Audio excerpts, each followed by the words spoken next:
Welcome back and thank you so much for watching. It's Arise, the name of the show. My name is Judy Morona. This is a time when I usually bring you a guest in studio, and our segment is called Treasure Talk. So whatever my guest speaks about is very treasurable. You have to give us ears and your eyes because you're watching us direct on TV. Well, I'm with an amazing guest in studio, and he's a father. I'm talking about Father Fred Jenga.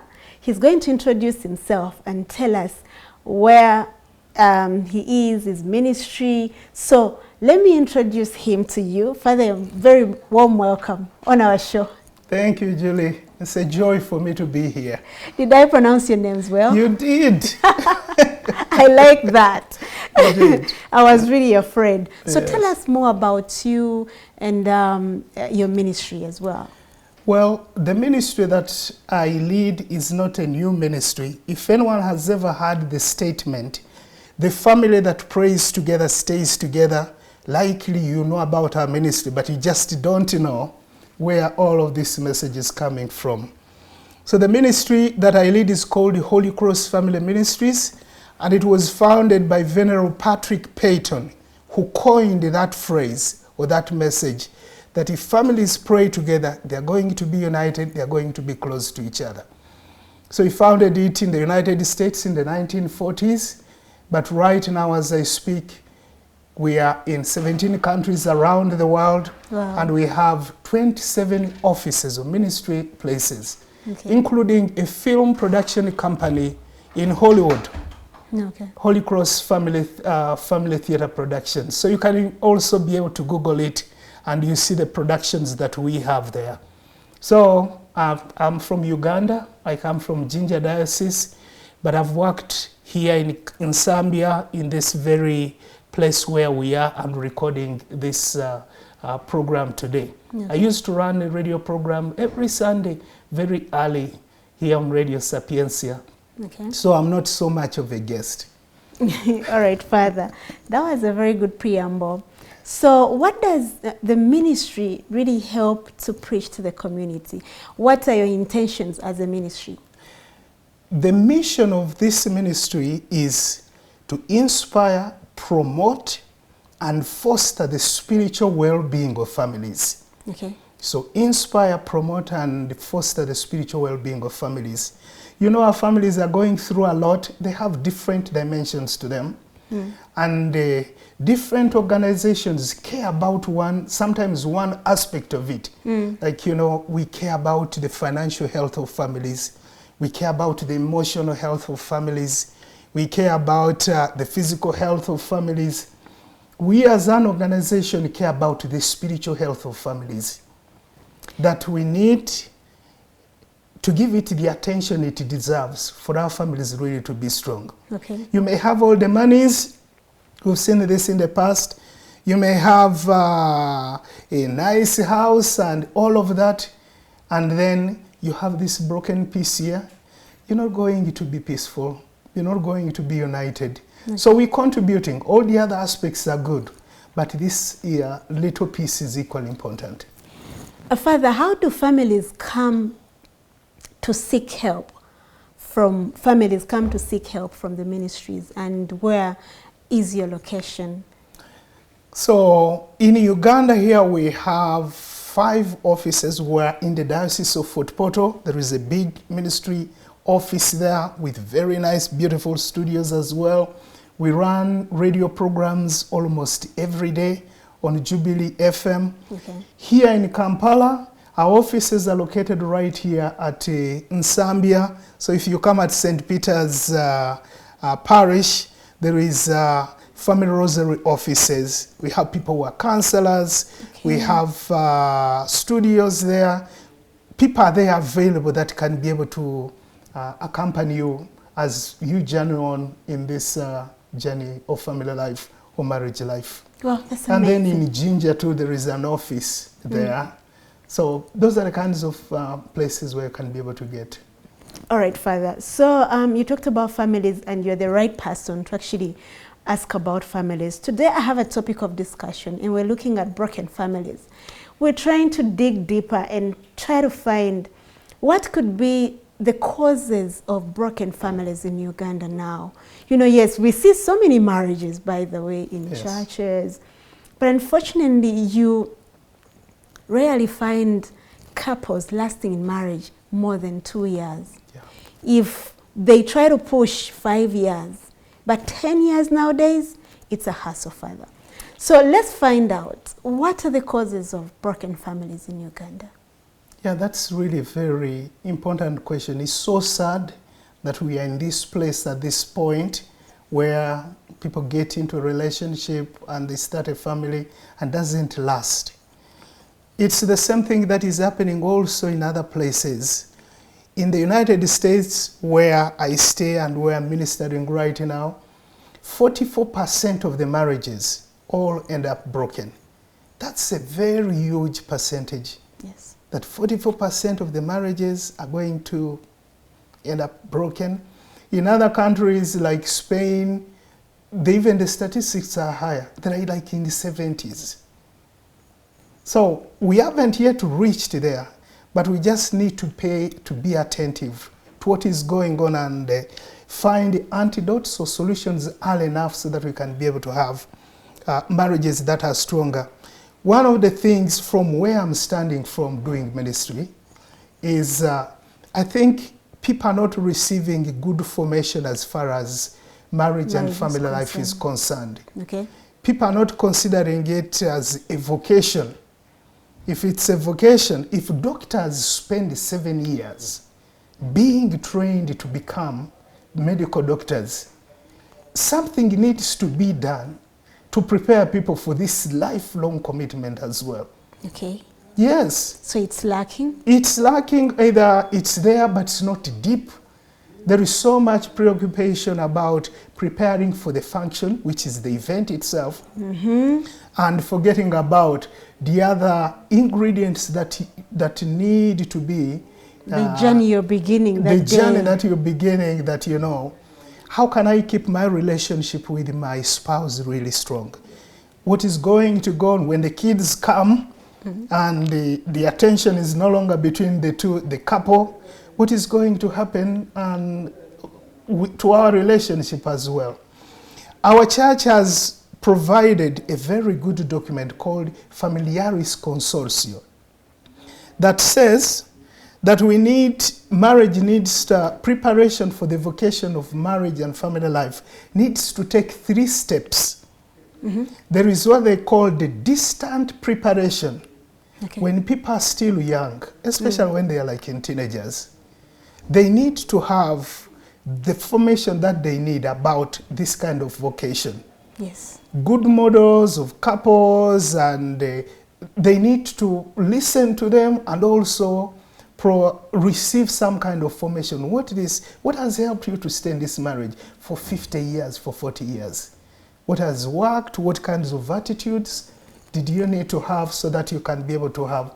So they need to have very distant preparation before you even think about this. But the seeds are being planted about the beauty of it, what can help it to function very well, what can help it to last. So you have to start planting the seeds and watering them, like people when they're in secondary school. What it means to be a father, what it means to be a husband, what it means to be an uncle to other people, what it means to be a mother, what it means to be a wife to someone. All of that sort of needs to be studied early enough. Just to cut you short further, yes. just a small tea. Yes. There's a bill that they want to introduce to Parliament, and amongst the clauses that are in there, when I was going through this bill, marriage bill, they are talking about a man and woman, before they get married, they need to be taught what they are going in. Before you go through that, you're not entitled to get married. So it caught my eye. I read about it. So when you mentioned about it, yes, I found value in it. Yes. So also about teenagers being taught about marriage and when they're growing up, who is going to be responsible for this? Are they their parents? Are they leaders, church leaders? Is it going to be the teachers themselves at school? Who's going to do that work? I think this is multidimensional. it can't only be just one piece where we're getting the formation that is needed. We can, as society, we can be able to rally around this vocation and help the young people. That the parents are taking the children and either, like what it used to be, like either to the uncles or to the aunties, so that they can be able to receive some formation that is culturally grounded. But also in schools, people need to be introduced to this as a lifestyle that is important, because society is built on this, and they also make a certain contribution. Okay. And then the religious leaders also, there is also going to be some kind of formation that can happen in the parishes, even when people are going through the youth groups. Like, you know, this is the vocation, and these are the kinds of things that you need to care about. So basically, we need a lot of hands on the deck.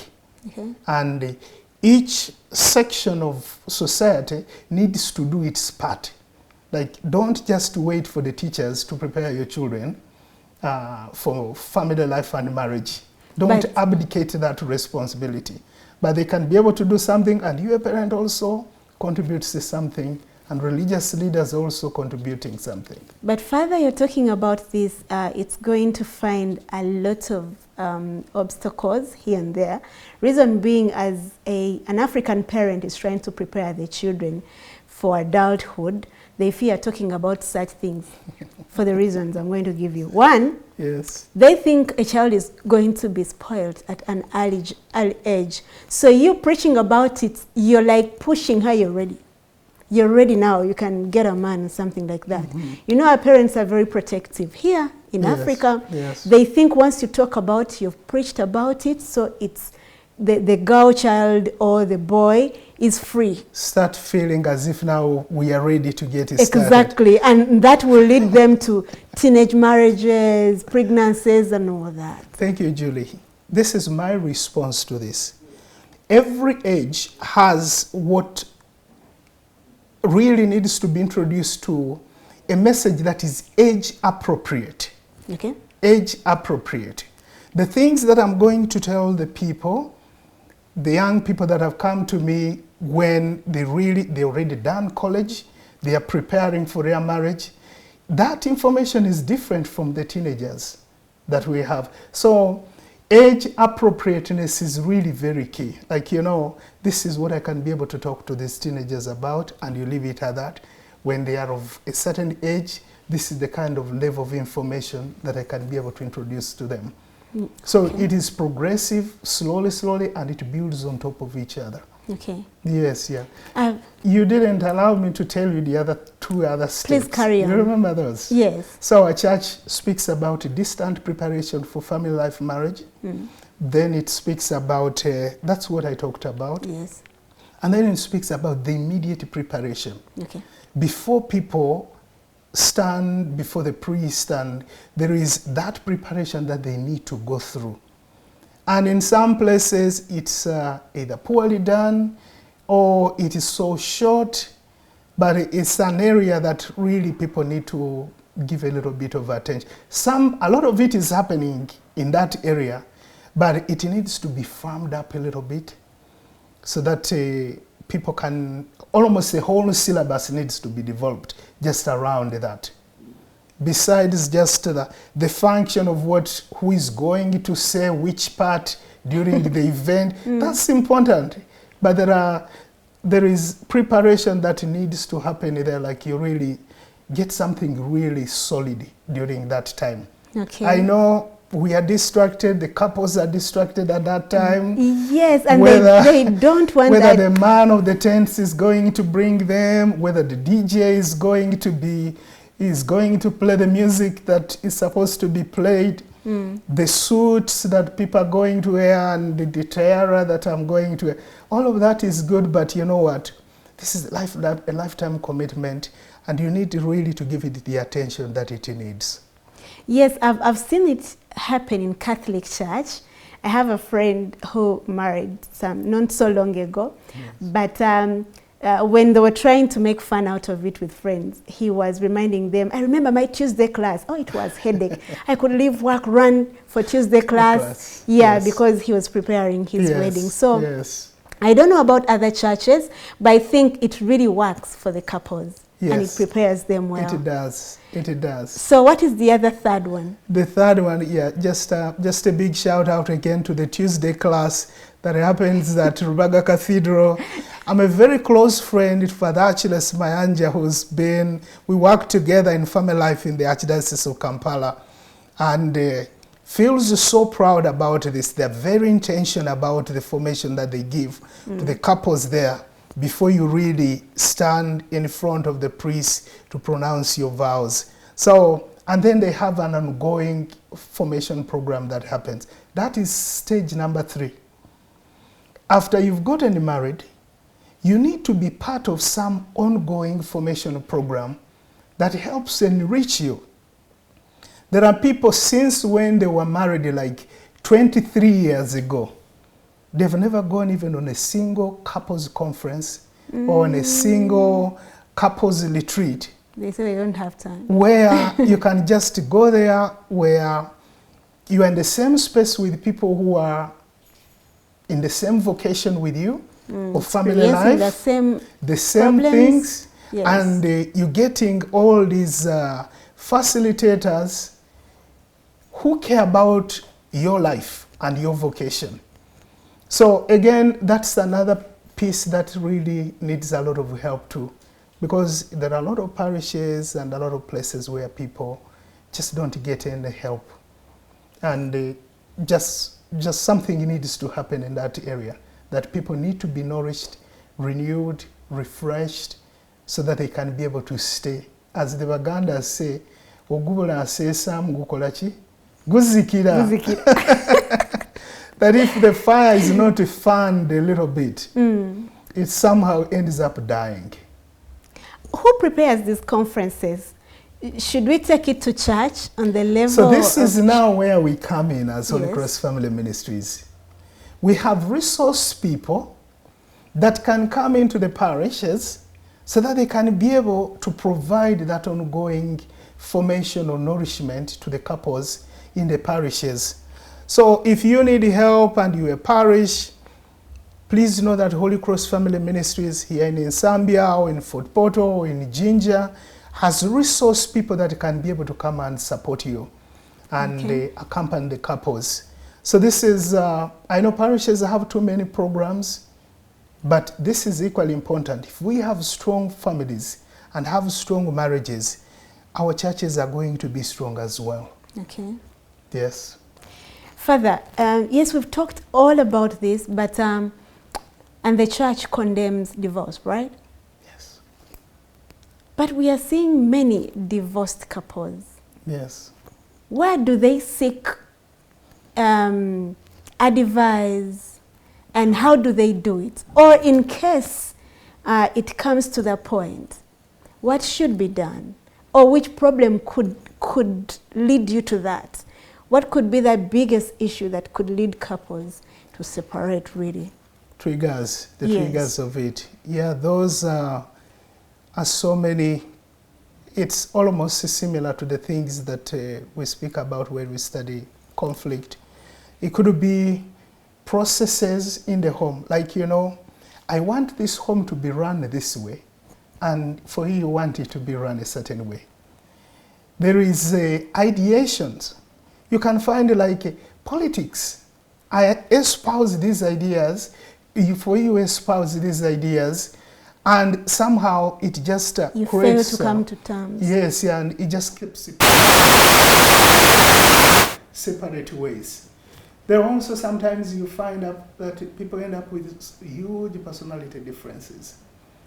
Incompatible couples. Incompatible couples. There is a lot of things, and these are the things that we run some of these conferences that people can be able to learn about and heighten their awareness about. Like I said, this, I think that is going to go just down south.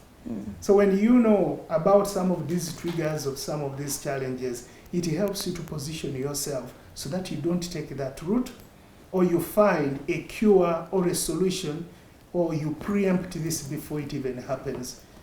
So please come and attend some of these conferences. You can be able to learn so much that can help support your marriage or your family life. Should we say that what happens, or the cause, and mainly the cause to broken families nowadays, it's lifestyle, that people tend to get married or marry because of lifestyle, because they want weddings, big weddings, introduction ceremonies, or they want to wear a certain kind of gown and after that it's done. Can that push to a broken family as well? Or different intentions for the marriage? Mm-hmm. So what you're raising is also very important. Like, again, it goes back to do you understand the thing that you're entering into? Because the event only takes hours. The event takes hours, but the commitment that you've made takes a lifetime. Okay. So part of the formation and the training that you people really need to understand is how serious this commitment is. Okay. Yes, yeah. You may enjoy the climax of it and what is being, but the responsibility on your shoulders is really heavy. Okay. So you have to be able to be steady and strong and very intentional about this serious commitment that you're making at this particular time. Okay. Yeah, so it is that. So there are some people that have really and I say, you know what, nange njagala kusambako gauni. I really also want to find a time when I can be able to really get dressed in all of this and look good. That's good. It's good to celebrate and really to have a good time, but you need to be aware of the responsibilities that are going with this. This is the same thing we're wearing this collar. Okay. 9 years, 10 years, I was in the seminary preparing for this vocation. It's a milestone. You have to keep it. Yes. Pressure. I have to protect it. I have to value it, because I know that, there is no conversation that I've not had about this. Okay. Yes. And I think a little bit of that also needs to happen, I think, with family life as well. Preparation. Otherwise, some people take it as if something that is just frivolous. Let's go through the emotions and, look at the albums, I was a star. Memories, and then you forget about the other responsibilities. But I have a very tricky question that I want to pose. Please shoot.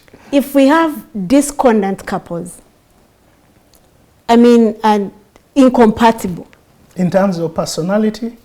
Yeah, personality and lifestyle and all that.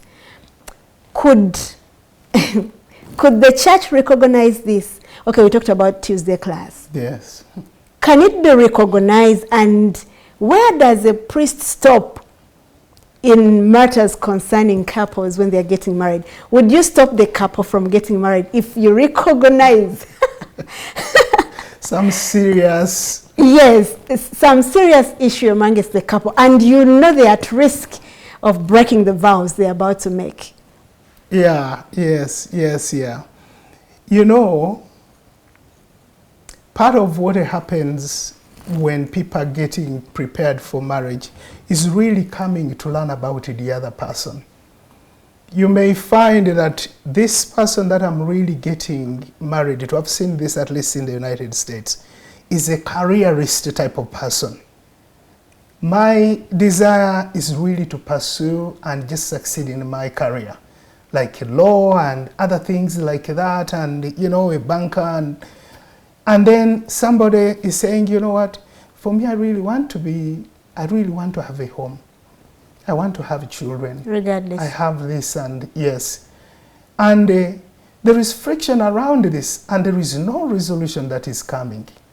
So you just find that, you know what, this may not end up well. Give it time and see whether you can be able to have some kind of agreement about. If you don't agree on very foundational things like those, you're going to end up in a very difficult place. So if as a priest I notice this, I can ask you, can you put this on hold? I'm not saying you shouldn't do it. Okay. Put that this is wise, on by hold, the way. so that you can be able to Wait work through. a lot longer. So that you can be able to work through this and see whether there is this compatibility that you desire. Otherwise, it's just going to be war and conflict all the time. I like that, but it puts you in a compromising state. Like, just imagine couples that are very excited to have their wedding. Yes. And then the priest comes in and yes. yeah, it puts you in a very compromising state. So, Father, as we're ending our treasure talk today, yes. I want to give you just a minute to give us your last remarks about what we've talked about and remind people yes. about the ministries and what it does. Thank you again, all our viewers. This is a privilege for me to come, and I thank Julie for inviting me to this Arise show. I'm Such humbled. a very beautiful show here.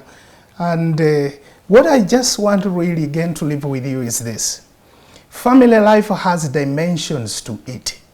There is the financial side to it, there is the emotional side to it, there is the intellectual side to it. All of these dimensions are receiving a lot of attention. Do you know how much people put into taking their children to school or even getting themselves educated? How much they have to take their children to sports? How much they have to work so hard so that their families are really financially strong? There is also another dimension to who we are as far as family life is concerned, and that is the spiritual side to us. It is God who started the family life and marriage life, and it's God who is going to sustain our families. The ministry that I serve, its core mission is all about returning God back into our families. As we say in our ministry, the family that prays together is going always to stay together. Yeah. Because God is love. When we allow Him to be an active part of our life, we experience love, we experience forgiveness, we experience generosity, we experience kindness, we experience patience. And those are some of the elements that are key in helping our families stay strong. Thank you again for watching this program. Thank you so much, Father. I've been with Father Fred Jenga.